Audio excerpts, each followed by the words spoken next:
बास झालं.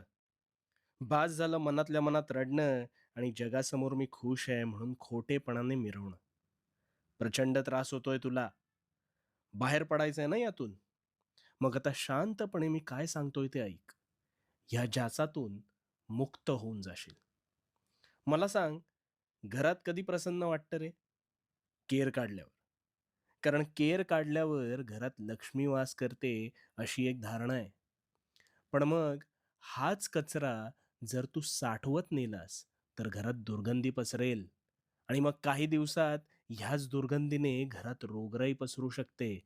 मग नको असलेला विचारांचा कचरा, तो मात्र तू नेहमी कळत-नकळत साठवत नेतोस.